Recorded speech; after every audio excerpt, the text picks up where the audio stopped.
my team behind me that represent what I would say is the fiscal conscience of our Republican conference. And it has never been more necessary to have fiscal hawks and budget champions and people who still believe that if we work together, if we have the discipline and the sense of urgency and the political courage, we can right the ship before it sinks.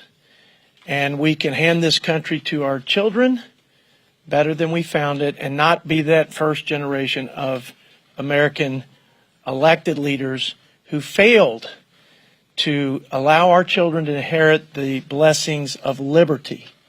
Nobody can look at our broken balance sheet, our unsustainable spending, and the debt that is now $33 trillion and climbing, the highest indebtedness of this nation since World War II, and we're in relative peace and prosperity, and things get worse really fast. No one can look at that.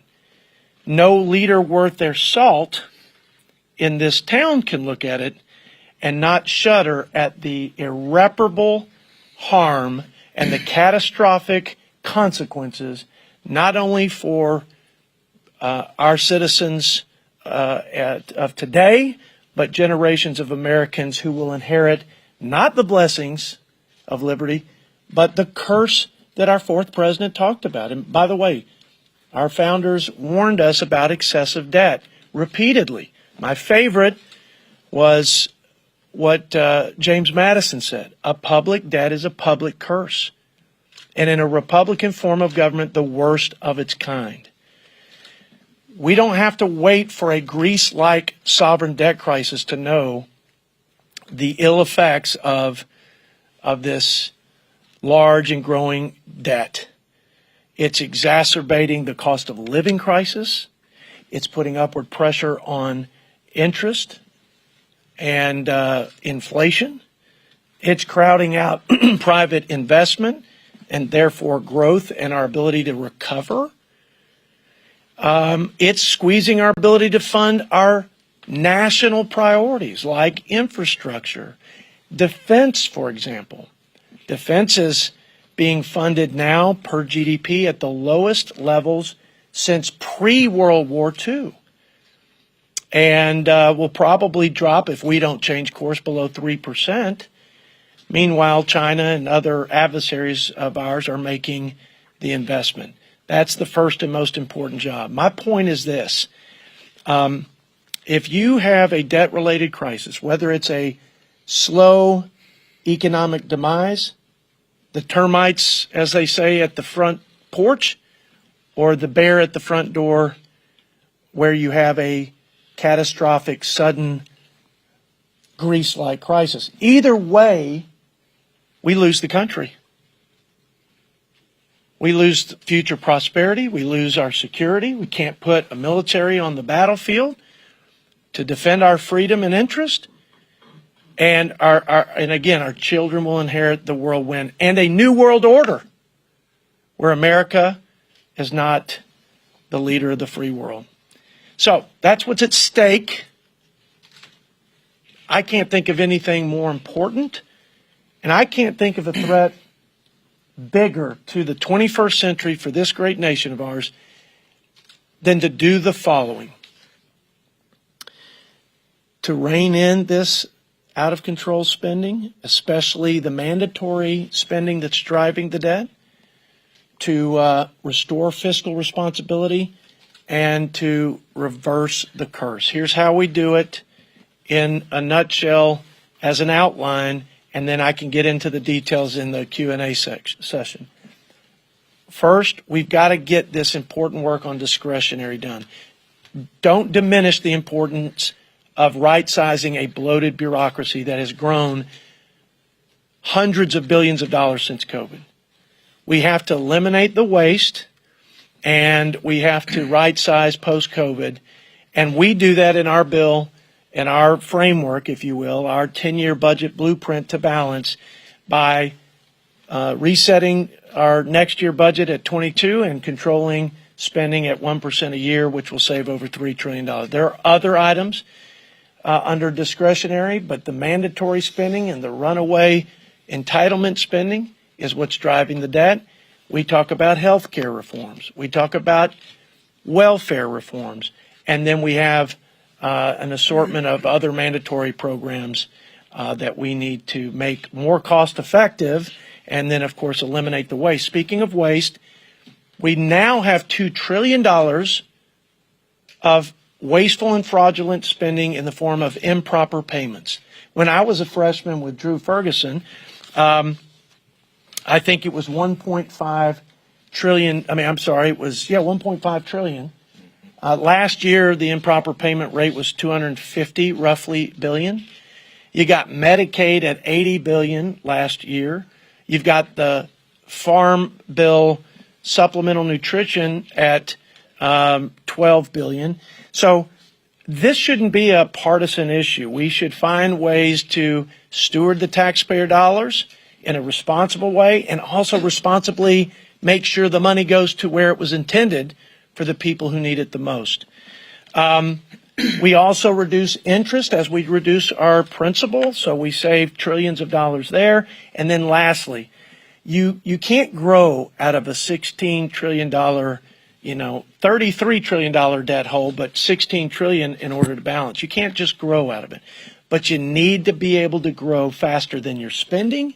You've got to grow faster than inflation plus population. This budget does that.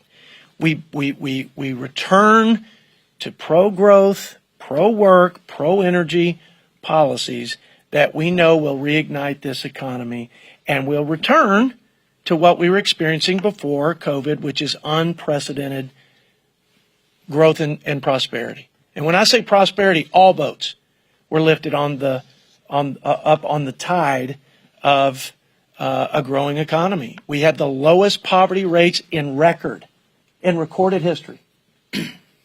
The lowest unemployment for females, for minorities, for all Americans in recorded history.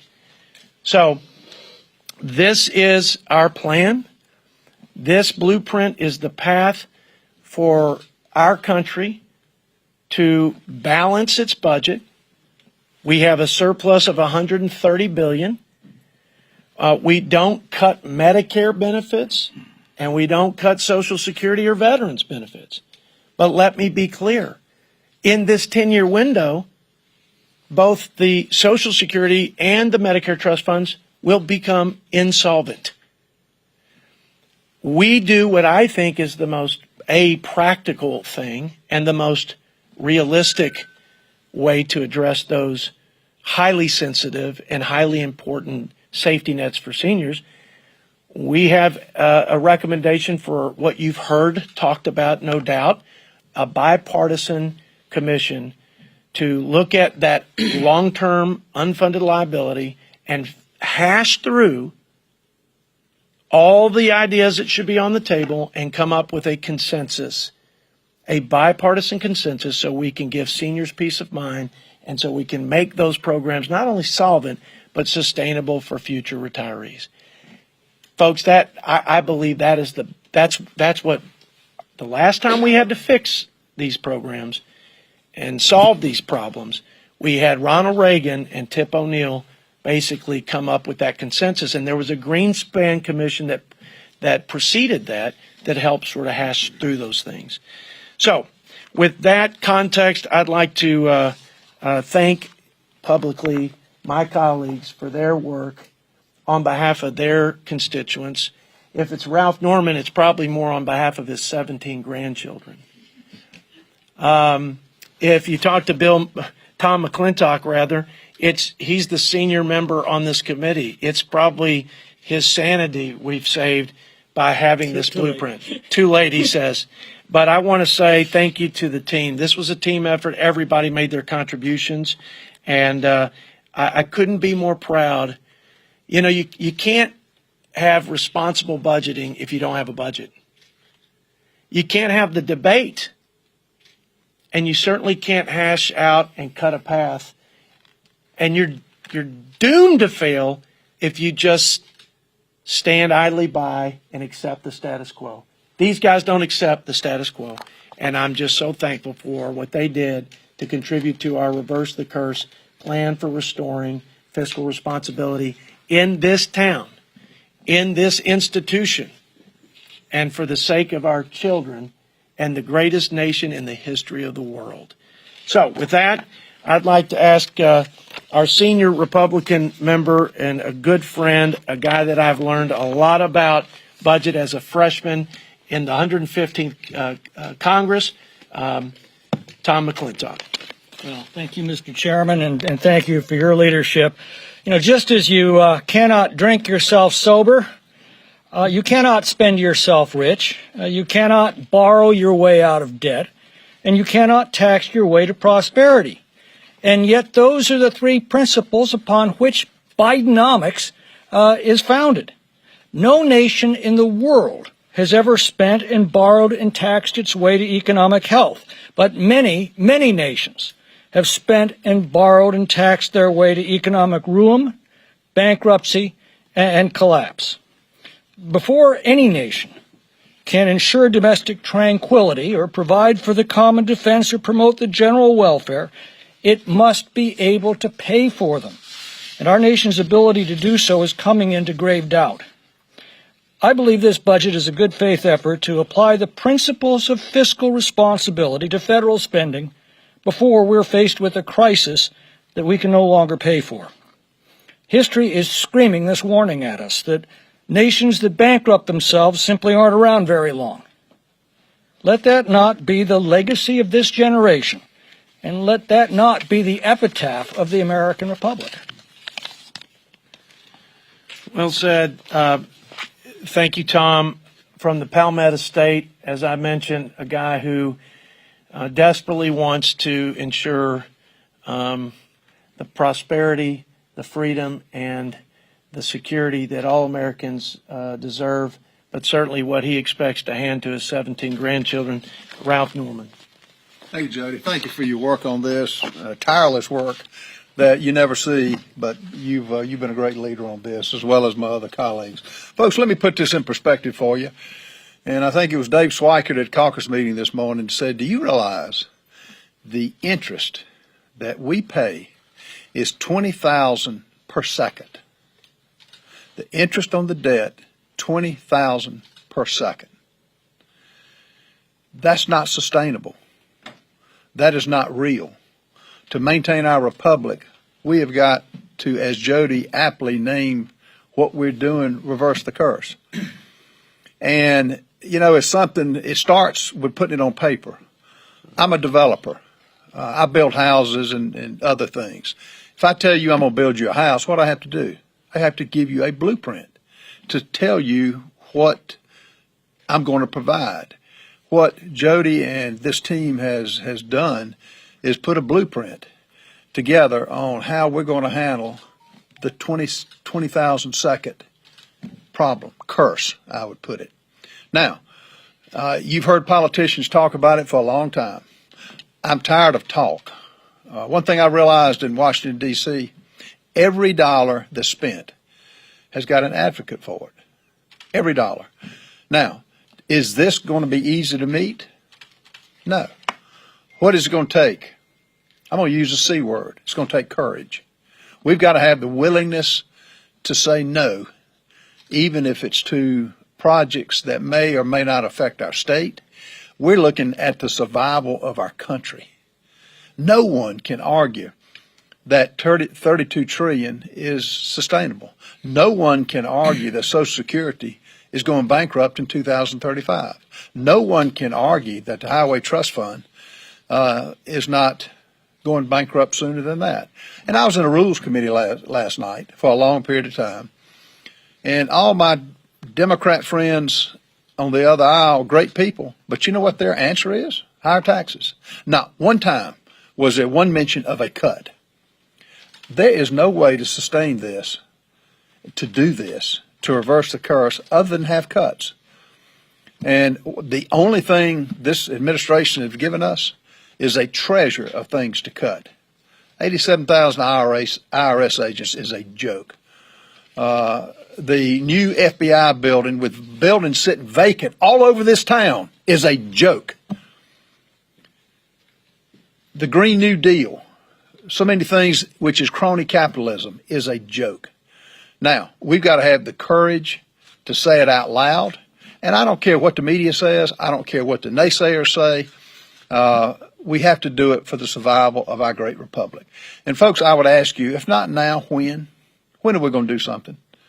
I can put all the numbers up and float them before you. But unless we're willing as elected officials to put our money where our mouth is, literally, and actually take the cuts out that's needed to right this country, that's the only survival that we have. And I'm just committed to working on this. Jody and everybody up here will do the same. And we need your help. I look out here, y'all are young people. I was where you were years ago. You ought to be concerned. It ought to make you mad about what's happening to this country. And it's not Democrat, it's not Republican. It's un-American what's happening to our spending. It's un-American where some of those that are supposedly controlling the money in this town go. But we've got the power to change it. We have got the tools to do it. The issue is, do we have the will and do we have the courage? I think we do. I think there's no greater time than today. And I look forward to working on it with members as the markup goes tomorrow and putting something before you. Is it perfect? No. Nothing's perfect. But it gets us on a path of sustainability. Help us get the word out. And Jody, again, thank you for all that you've done and will do with this. Thank you, Ralph. Thank you, Ralph. Well said. One of my closest friends, and we came in together in the 115th. We served on budget. Chief Deputy Whip Drew Ferguson. Thanks, Jody. In an unusual move, I asked to be back on the budget committee this cycle because I know how important this moment is for us. But the budget committee, there's a lot of tough sledding that goes on. There are a lot of tough votes that you've got to take. There's a lot of hard work. But one of the reasons I really wanted to do this was to support Jody's vision as chairman of the budget committee to produce a document that was both politically courageous and intellectually honest. I want you to think for just a minute, all of you that are here today and Americans across this great land, think about what's happening to your very own budgets right now. You are having to make decisions, and American families are having to make decisions about what to cut. Things that they once enjoyed, things that they may have wanted. They've had to scale back their dreams from what they used to believe was possible. And when you do that, you have to make hard choices. And what this budget does is it says, without touching two of the most important programs in this country, Social Security and Medicare, we have identified how we get to balance in 10 years without the use of gimmicks and being intellectually honest in our effort. And as you will read through this budget, many of these things that we have to cut may not be things that we want to cut. They're things that we have to cut. So when you look at it and go, here are the choices that Republicans have made in this budget, we're simply saying we don't have the money to pay for these things, and it doesn't make sense to borrow our children and our grandchildren's money to pay for the things that we want right now. Mamas and daddies, families across this land would never say we're going to borrow money for our wants and needs and put it on the backs of our children and grandchildren. And this government shouldn't do that either. There are challenges. I cannot wait for the debate that will occur tomorrow during the budget markup. I look forward to the debate about which programs are vitally necessary for this country, which programs will continue to bankrupt this country, and the things that we have to fight for. So with that, I look forward to the debate tomorrow. I look forward to the markup. And again, I want to thank our chairman for his courageous work in getting us to a product that we feel really strongly about, feel really good about, and we know sets America on the right fiscal path. Thank you. Thank you, Drew. Again, well said. I think you can tell these guys, their heart's in it all the way. And as my friends have said, it's not perfect, but it is a path, and it is on the table for debate, and we welcome that debate. We just want the end result, which is a country on good fiscal footing. Our friend and guy that started the Doctor Caucus, he chaired the healthcare subcommittee at ENC. A huge part of getting to that place that we all describe and restoring fiscal responsibility is healthcare. It's not just healthcare programs, it's the healthcare system in this country that is failing everybody. And so I'm honored to work alongside the founder of the Doc Caucus and my friend and fellow Texan, Dr. Burgess. Thank you, Chairman. So the admonition here is be careful what you pray for. I wanted to be in this fight. I wanted to lead on the healthcare task force on the budget committee. This is something that I asked for because obviously our greatest federal spend comes in the healthcare space. One of the things that I have committed myself to is convincing members on both sides of the political divide that coverage does not equal care. But boy, you're going to need the care in the years to come. That's why this outline is so significant. Without harming Social Security and Medicare, the budget is going to deliver on the promise. Look, we've always had debt. This is not new. The problem is we've never had this much debt. And I think Drew Ferguson said it extremely well. I was sitting in line at a Walmart back home over the weekend, and a young woman who I've known long before I ever went to Congress came up to me and fairly pitiful amount of groceries in her cart, said, "It's ridiculous. This is going to be $100. It's just so hard right now. And we have got to understand how hard this debt has been on our constituents and adjust our spending accordingly. So we're not talking about being draconian. We're not talking about taking away things that people need. But what we're talking about is building a sustainable future. So thanks to the courage of Chairman Arrington, we're all here. We're all in this fight. And no time like the present. Thank you. Here.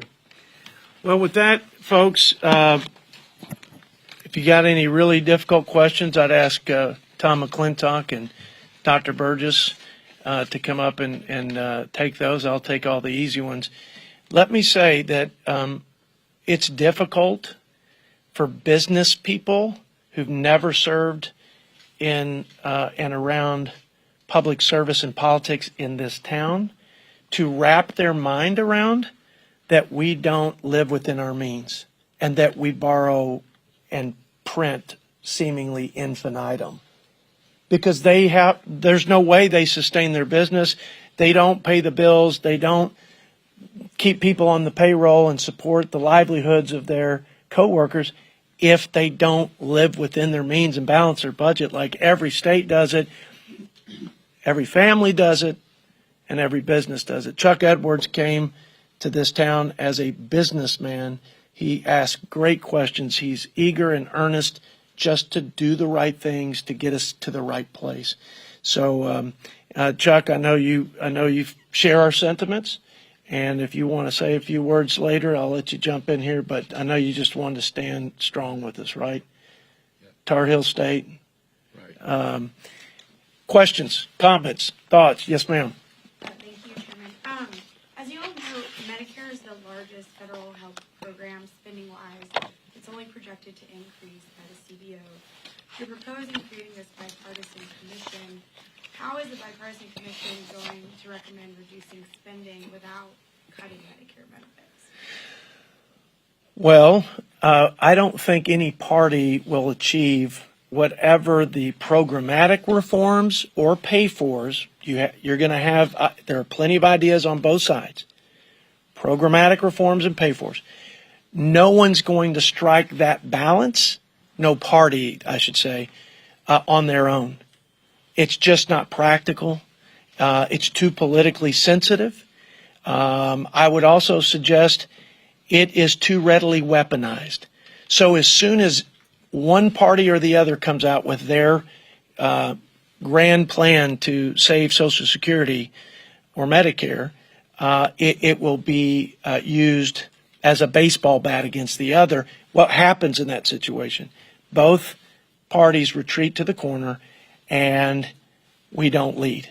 And we leave our seniors wondering and worrying, and we leave taxpayers with a bigger bill because every year it gets more expensive to fix it. Drew Ferguson's the chair of the Social Security Subcommittee. I'm certain that every one of these gentlemen standing behind me have studied this, have looked at it from every angle, and have their own thoughts and ideas on how to address the insolvency. And again, how to strengthen it and make it sustainable into the future, because you can fix the solvency, but there are some structural issues that have to be addressed. We just believe if it's going to be fixed, and it will be and should be, it should be done sooner rather than later, and it needs to be done on a bipartisan basis because that's the only sustainable path to that consensus. And I'd like to get to the Ronald Reagan Tip O'Neill outcome, but before the roof is caving in. I mean, they did it in the 11th hour, but I will suggest that the Greenspan Commission helped hash through that and sort of grease the skids for a final consensus deal. So, look, this is a sobering stat, and I'm just using the public debt, not the gross debt. CBO projects $117 trillion of additional debt on top of our 33 present debt in 30 years. That's the unfunded liability for our nation. 99% of that 117 trillion are the two programs you mentioned. And so it's inescapable. We're going to have to make tough decisions, but we're going to do it together as a Congress and as Americans first. And that's the best path to that solution. So back here, and then I'll come here. Yes, ma'am. Can you walk me through the thought process of cutting SNAP and by how much do you propose? Well, I can give you a specific number later, but let me just tell you, it's significant because we put forward in the Limit, Save, Grow what I thought were reasonable and responsible. For example, this is one element, work requirements for able-bodied adults. And it got watered down. I mean, we accepted, some of us did. I voted for the FRA, which was the consensus deal, okay, but we started at a much stronger position. And so I think we need to strengthen work requirements, but not just in food stamps and the food stamp program, but also in Medicaid. We don't have them in Medicaid. We could probably strengthen TANF's work requirements.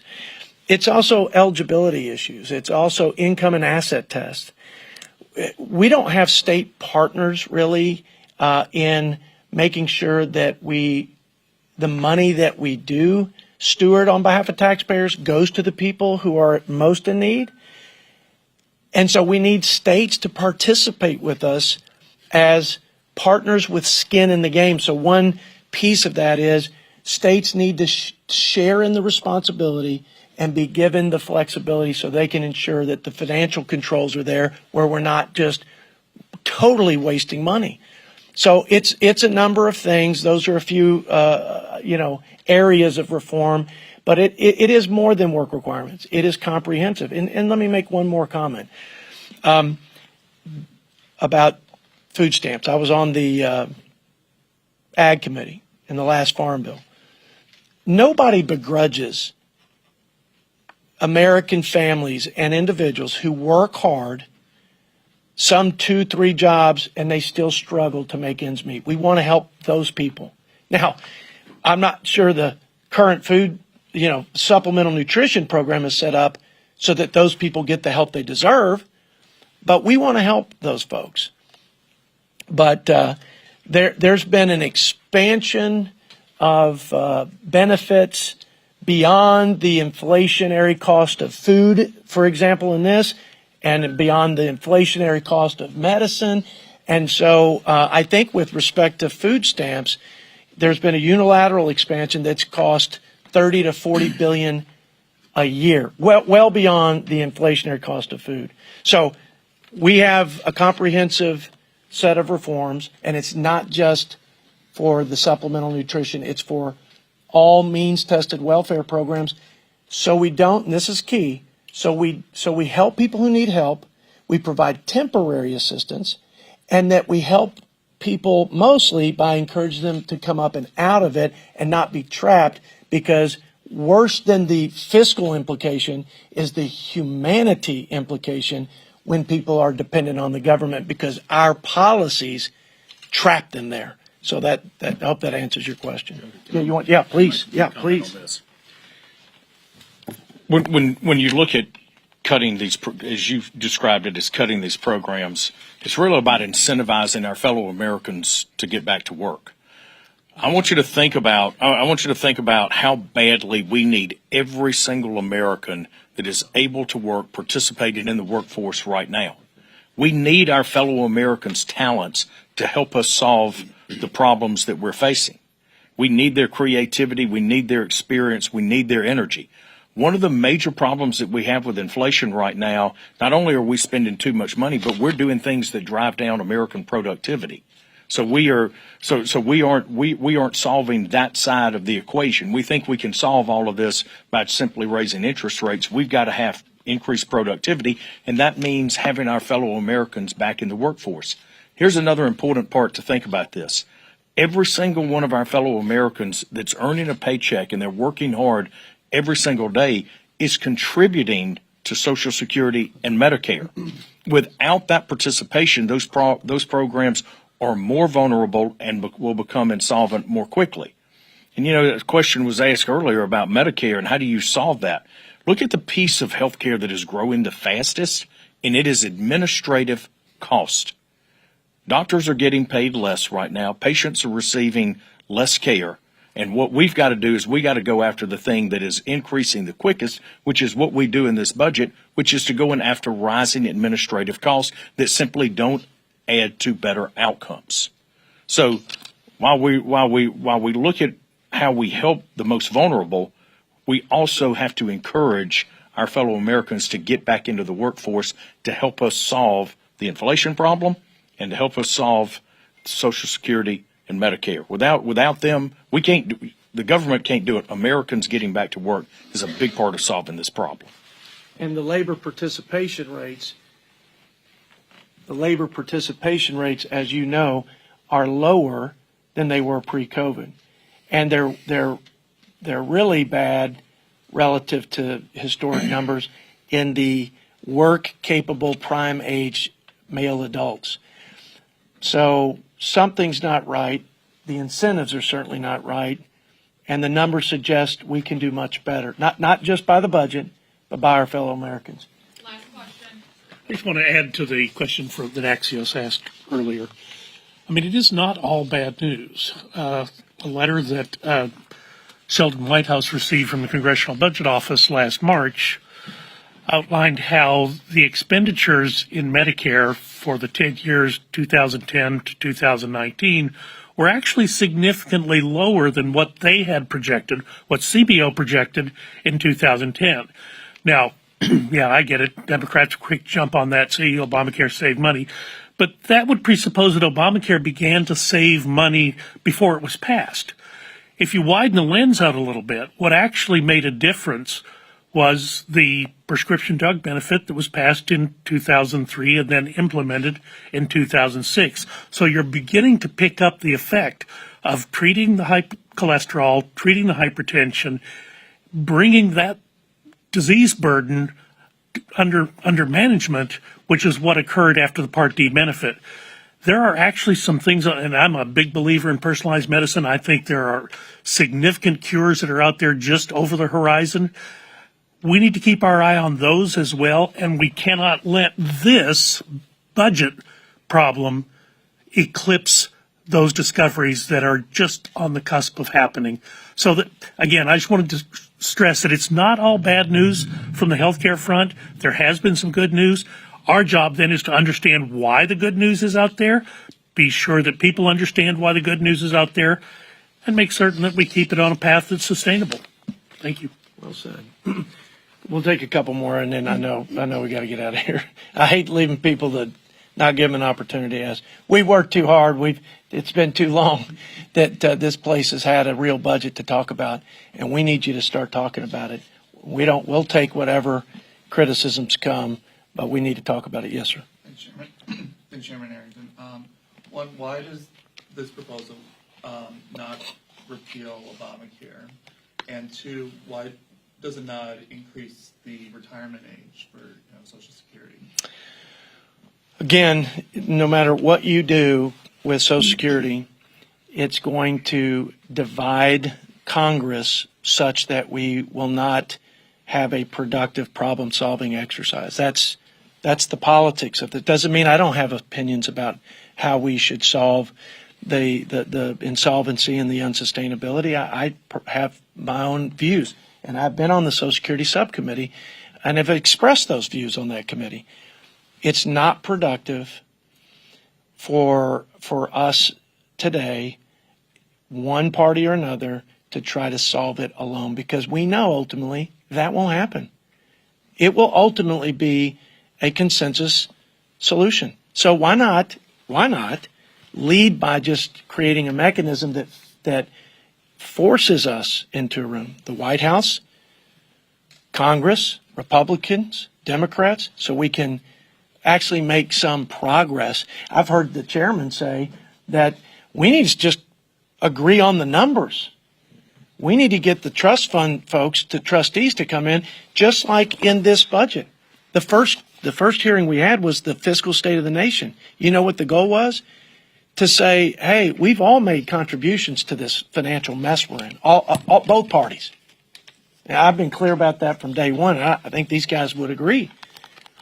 However, it's a math problem, and if we can't agree on the numbers, on the deficits, the interest, the health care cost, and all the things that are driving it, mandatory versus discretionary, boy, I've never solved any problem where you can't get all sides to at least acknowledge what the problem is and sort of define that. That's something that is a first step, at least I've heard you talk about, Mr. Chairman. Look, on health care, I think my most, sort of big picture statement is we have problems with the healthcare system, and the changes to the system, I think, are more important than any one program. That is, we have healthcare monopoly forces that prevent the competition, that give me and my family and other American families real choice. It's too convoluted and too opaque for anyone to understand the current system. Big government like Obama, by the way, we repealed the roughly $60 billion of the Obamacare expansion that happened in the IRA. And we try to put the incentives for the healing to happen between doctor-patient relationship without the red tape. And then we also try to get not only big medicine out of the way, but big government. And it's a list of things, and it's a long list. I'm happy to go through it with you, but it's really unleashing market forces, competition, and giving individuals the opportunity to have personalized medicine that meets the needs of them and their family.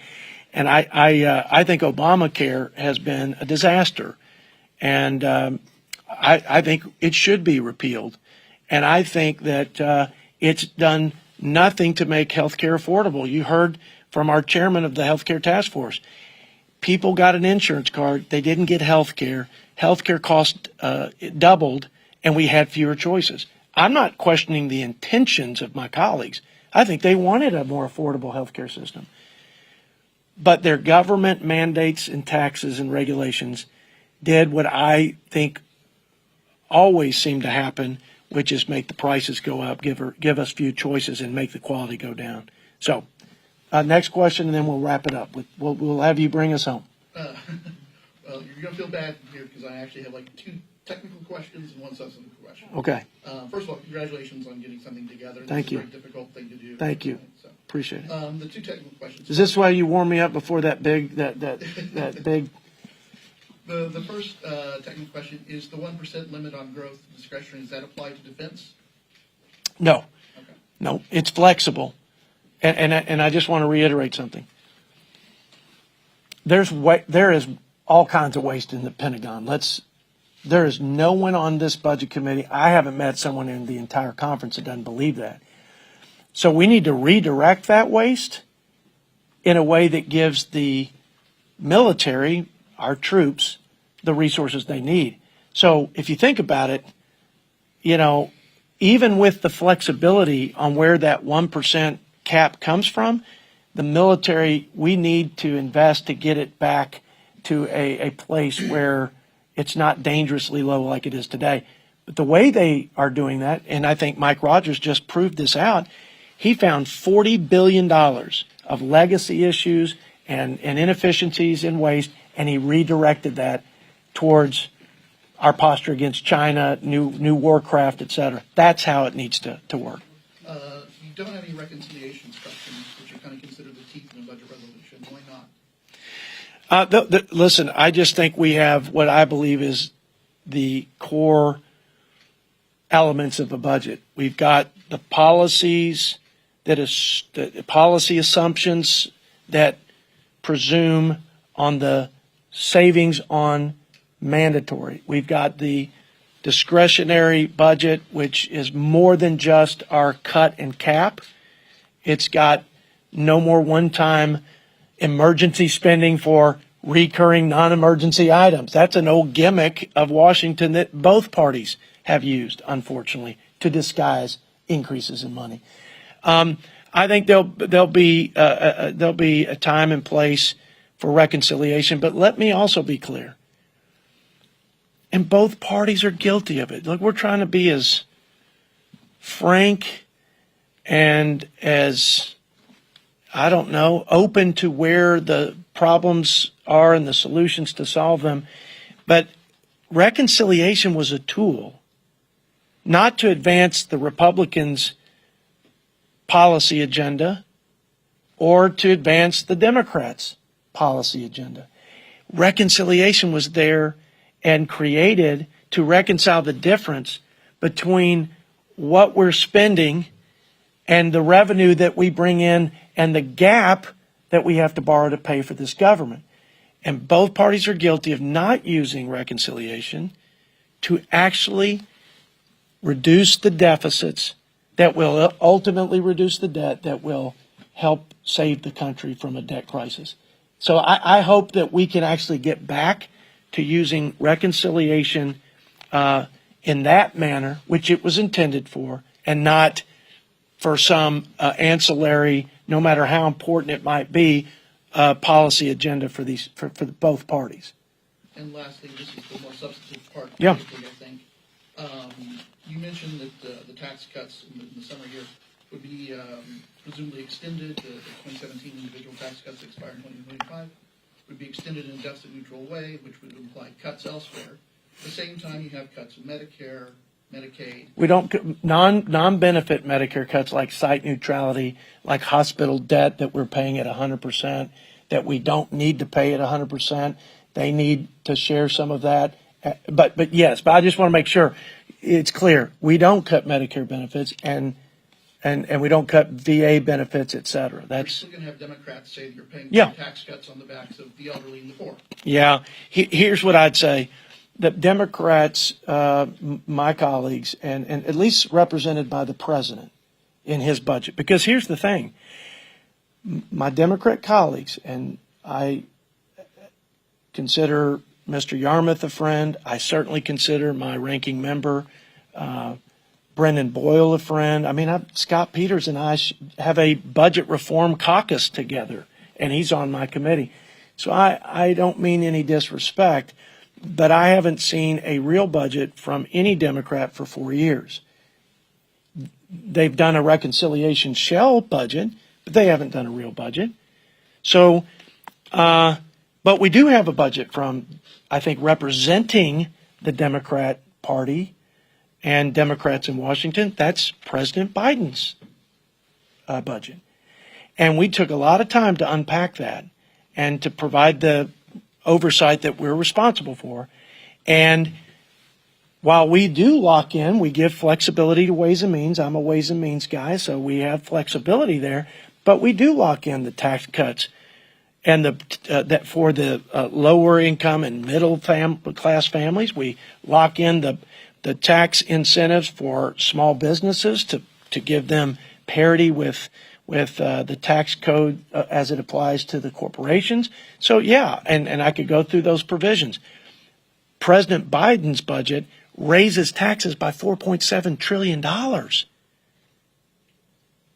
I would suggest to you that if the Democrats could get a $4.7 trillion tax cut through, they would have done it when they had total control of the House and Senate, and they couldn't do it.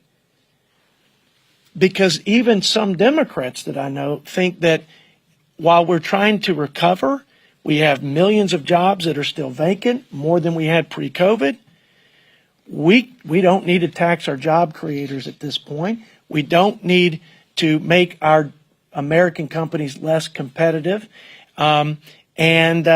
We don't have, if you look at the tax per GDP and the spending per GDP, it's the spending that's running away from us. I think most Americans feel like Washington has a spending problem, not a tax problem. So I feel very comfortable that 80% of the American people would agree with that, and they would reject the notion of President Biden's budget coming in with the highest sustained levels of spending, $2.6 trillion more in entitlement spending when we haven't even paid for the entitlement programs we have, and then adding more taxes, more regulations, more government-run healthcare with its mandates. That model is a failed model. Those policies are failed economic policies. And the reckless, out-of-control spending, $11 trillion in 2 years, has created an absolute inflationary firestorm and cost of living crisis. So I think most of the American people are on our side. We need to lock in these tax breaks for working families. We need to incentivize growth so we have higher wages, so we can generate revenue in the growth for paying our bills and funding our priorities like defense. That's the playbook that we're going to run, and I think the American people are totally behind us on that. At least the majority of them are. Hey guys, you honor me by just being present and asking questions and covering this, and I'm grateful for that. Chuck, do you want to have a last word? I'd just like to say thank you for all your attention. We appreciate you working to get this message out to the American people. And Mr. Chairman, I am so proud to be a part of this committee. As a businessman and a former legislator in North Carolina Senate, I know how to balance a budget to be fiscally responsible. And I've told folks while I was running for Congress that we need to do exactly in Washington, D.C. what we were able to do in North Carolina, which is essentially bring more NC to D.C. And I appreciate your leadership in helping us do that. Thank you. I love it. All right. Chuck, thank you. And again, thank you guys for covering it. And we're happy to follow up with you if you have any more questions. Thank you.